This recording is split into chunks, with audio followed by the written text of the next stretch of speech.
எப்படி இருக்கீங்க எல்லாரும்? உங்கள் இமெயில்ஸ் எல்லாம் படித்தேன், காமெண்ட்ஸ் எல்லாம் படித்தேன். ரொம்ப ரொம்ப தேங்க்ஸ் எல்லாத்துக்கும். அந்த இமெயில்ஸும் சில பேர் உங்களோட பர்சனலான சங்கடங்கள், உங்கள் வாழ்க்கையில் இப்போ இருக்கிற அந்த ஒரு சூழ்நிலை, ஒரு கஷ்டம் எல்லாம் எனக்கு சொல்லியிருக்கீங்க. அது படிக்கும்போது எனக்கு ஒரு விஷயம் ஃபீல் ஆச்சு.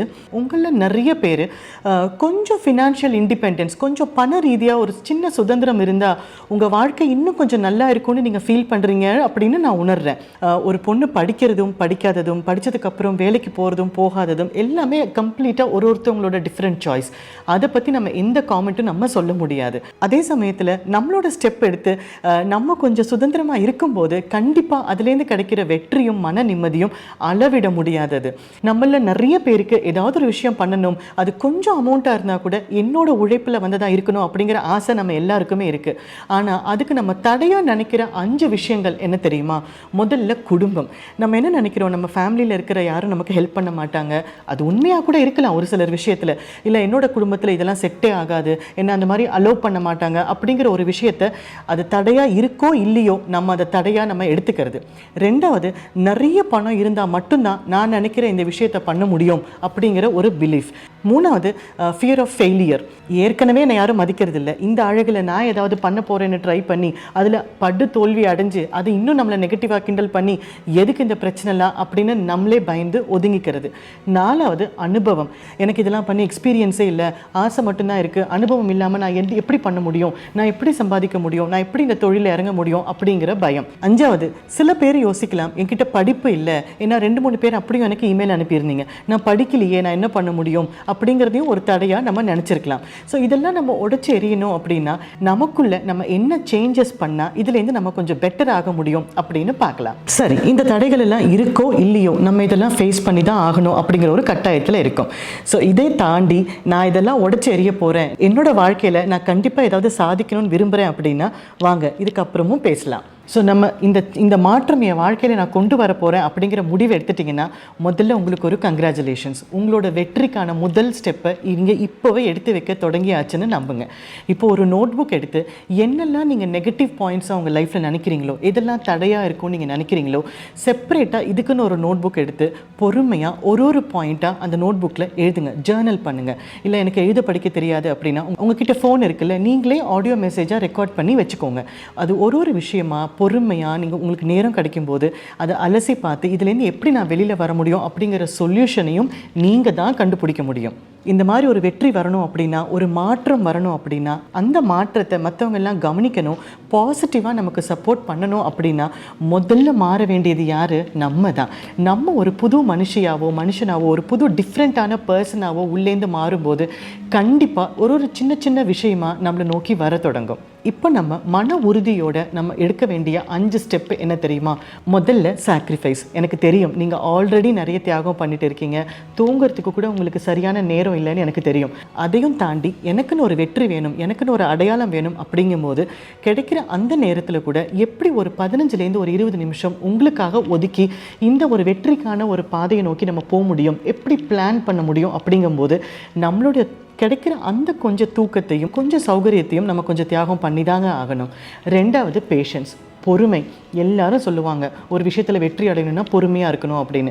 ஆனால் இந்த இடத்துல நான் சொல்கிற பொறுமை எது தெரியுமா? கண்டிப்பாக நீங்கள் ஒரு ஸ்டெப்பை எடுத்து வைக்கும்போது நீங்கள் ஆல்ரெடி ஒரு நெகட்டிவான ஒரு சூழ்நிலையில் இருக்கீங்க அப்படின்னா உங்களை பற்றி நெகட்டிவாக பேசுகிறதுக்கும், உங்களை ரொம்ப தரம் தாழ்த்தி பேசுகிறதுக்கும், கிண்டல் பண்ணுறதுக்கும், கேலி பண்ணுறதுக்கும் நிறைய பேர் இருப்பாங்க. இந்த இடத்துல நீங்கள் பொறுத்துக்கிட்டு போகிறத விட புரிஞ்சுக்கிட்டு போகிறது ரொம்ப அவசியம்.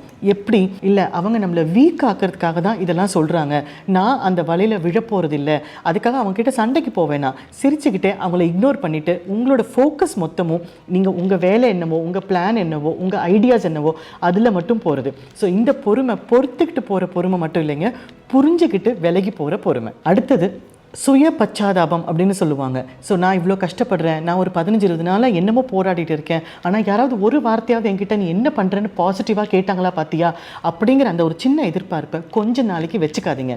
எப்போவுமே இந்த உலகம் நம்ம ஒரு சின்ன சாதனை பண்ணதுக்கு அப்புறம் தான் நம்மளை கவனிக்க ஆரம்பிக்கும். அது வரைக்கும் நம்மளை கீழே இழுத்து விடலாமான்னு பார்க்குற நாட்கள் தான் துரதிர்ஷ்டவசமாக நம்மளை சுற்றி இருக்காங்க. அதனால் சின்ன சின்ன எதிர்பார்ப்புகளோ சின்ன சின்ன ஆசைகளோ இப்போதைக்கு வச்சுக்காதீங்க.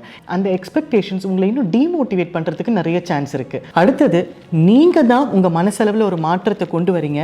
அந்த மாற்றத்தை மற்றவங்க கவனிக்க இன்னும் தொடங்கலை, அது கொஞ்சம் டைம் ஆகும் அப்படிங்கிறத உணர்ந்து என்னென்ன வேலை நம்ம ரொட்டீனாக இது வரைக்கும் பண்ணிட்டு இருக்கோமோ அந்த வேலையில் நம்ம எதுவுமே ஸ்டாப் பண்ண முடியாது அப்படிங்கிறதையும் நீங்கள் அக்செப்ட் பண்ணிக்கோங்க.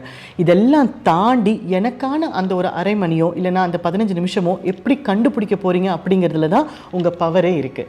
அடுத்தது இதெல்லாம் செஞ்சதுக்கப்புறம் எப்படியும் கண்டிப்பாக நீங்கள் ஒரு 6 மாதத்துலேருந்து 8 மாதத்துக்குள்ளே ஒரு சின்ன அமௌண்ட்டாவது நீங்கள் உங்களோடதுன்னு கண்டிப்பாக சம்பாதிக்க தொடங்குவீங்க. அந்த அமௌண்ட் ரொம்ப சின்னதாக இருக்கலாம், அது இதுக்கான இவ்வளோ கஷ்டப்பட்ட அப்படின்னு மறுபடியும் உங்களை தரம் தாழ்த்தி பேசுகிறதுக்கோ இல்லை உங்களை நெகட்டிவாக காமெண்ட் பண்ணுறதுக்கோ உங்களை சுற்றி ஆளுங்க இருக்கலாம். ஆனால் அதை பற்றி நீங்கள் கவலைப்படாமல் இந்த வெற்றியை நீங்கள் கண்டிப்பாக கொண்டாடணும். இதெல்லாம் நமக்கு நடக்கணும், இந்த உறுதி நம்மக்கிட்ட எப்பயுமே இருக்கணும் அப்படின்னா நம்ம பண்ண வேண்டிய ஹோம்ஒர்க் என்ன தெரியுமா? முதல் ஹோம்ஒர்க் உட்காந்து பொறுமையாக ஜேர்னல் பண்ணும்போது என்னோட ஸ்பெஷாலிட்டி என்ன, எனக்கு சமைக்க தெரியுமா, எனக்கு கார்டனிங் வருமா, இல்லை கைவினை பொருட்கள் நல்லா பண்ண தெரியுமா, இல்லை நான் நல்ல டீச்சராக வந்து நல்லா கிளாஸ் எடுப்பேன், இல்லை எனக்கு வந்து டெக்னாலஜி நிறைய படிக்க முடியும். இந்த மாதிரி உங்களோட ஸ்ட்ரென்த் என்ன அப்படிங்கிறது ஒரு 2-3 விஷயத்தையாவது முதல்ல கண்டுபிடிக்கணும். ரெண்டாவது விஷயம், அந்த ஒரு பேஷன், அந்த ஒரு இன்ட்ரெஸ்ட்டை நீங்கள் கண்டுபிடிச்சதுக்கப்புறம் நிறைய பேர் அதையே பண்ணுறதை நீங்கள் பார்க்கலாம். அதெல்லாம் தாண்டி எந்த ஒரு விஷயத்தில் நீங்கள் ஸ்பெஷலாக நிற்க போகிறீங்க அப்படிங்கிற அந்த யூஎஸ்பி அப்படின்னு நாங்கள் சொல்லுவோம், யூனிக் செல்லிங் பவர். உங்களோட ஸ்பெஷாலிட்டி என்ன, எதில் நீங்கள் தனித்துவம் வாய்ந்தவங்களாக இருக்கீங்க அப்படிங்கிற அந்த யூஎஸ்பியை கண்டுபிடிக்கணும். அதுக்கு அடுத்தது இந்த யூஎஸ்பி, இந்த தனித்துவம் வாய்ந்த இந்த விஷயத்தை எப்படி நான் இன்னும் டெவலப் பண்ணிக்கணும் அப்படிங்கிறதுல, புதிய விஷயங்கள் கற்றுக்கிறதுல, புதுசாக அவங்கள அப்டேட் பண்ணிக்கிறதுல எப்படியாவது நேரம் கண்டுபிடிச்சி கொஞ்ச நேரமாவது செலவிடணும். இந்த ஹோம்ஒர்க்லாம் நீங்கள் பண்ணும்போது ஆட்டோமேட்டிக்காக உங்களுக்குன்னு ஒரு பிளான் உங்கள் கண்ணு முன்னாடி வரும். எதையுமே டேட்டெல்லாம் போட்டு உங்களோட உணர்வுகளை அதில் பதிவு பண்ணும்போது ஒரு நாள் உங்கள் பிளான் உங்களுக்கு தெளிவாக தெரியும். இதில் நம்ம பண்ணுறதுக்கு தயங்கக்கூடாத விஷயங்கள் 3 என்ன தெரியுமா? ஏதோ ஒரு இடத்துல ஏதோ ஒரு உதவி தேவையாக இருக்குது, ஏதோ ஒரு விஷயம் நம்ம கேட்கணும் அப்படின்னா யோசிக்காமல் பதமாக இதமாக அவங்கக்கிட்ட எப்படி உதவி கேட்டால் நமக்கு கிடைக்குமோ அந்த மாதிரி உதவி கேட்குறதுக்கோ இல்லை உதவியை நோக்கி போகிறதுக்கோ தயவு செஞ்சு தயங்காதீங்க. ரெண்டாவது, இல்லை ஒரு விஷயம் கற்றுக்கும் போது ஒரு சின்ன தடை வந்துடுச்சு, என்னால் அதை தாண்டி போக முடியல அப்படின்னா என்ன ஆனாலும் அந்த விஷயத்தை நான் கற்றுக்காமல் விடமாட்டேன் அப்படின்னு நீங்கள் தான் அதில் உறுதியாக நிற்கணும். இல்லை எனக்கு வேண்டாம் அப்படின்னு தயங்கி அதுலேருந்து பின் வாங்கிடாதீங்க. அதுக்கு அடுத்தது ரொம்ப ரகசியமாக நம்ம மட்டும் தெரிஞ்சுக்க வேண்டிய விஷயம் என்ன தெரியுமா? கொஞ்சம் செல்ஃபிஷாக சுயநலமாக இருங்க, ஒன்றும் தப்பு இல்லைங்க. நம்ம எல்லாருக்காகவும் எல்லாத்தையுமே பண்ணிட்டு தான் இருக்கோம். நம்மளோட வெற்றிக்காக, நம்மளோட நிம்மதிக்காக, நமக்காக நம்ம கொஞ்சம் நேரம் செலவிடுறது கண்டிப்பாக தப்பே கிடையாது. கொஞ்சம் சுயநலமாக ஒரு அரை மணி நேரமாவது கண்டுபிடிச்சி உங்களுக்காக நீங்கள் ரிசர்வ் பண்ணி வைக்கணும். ஸோ இதெல்லாம் பண்ணும்போது கண்டிப்பாக 6லேருந்து 8 மாதத்துக்குள்ளே ஒரு சின்ன அமௌண்ட்டாக இருந்தாலும் உங்களோட உழைப்பில் அந்த வெற்றியை உங்களால் டேஸ்ட் பண்ண முடியும். கண்டிப்பாக இது ப்ராக்டிஸ் பண்ணுங்கள். உங்களுக்கு வேறு என்ன ஹெல்ப் வேணும், வேறு என்ன டிப்ஸ் வேணும் அப்படிங்கிறத நீங்கள் சொல்லுங்கள். All the best.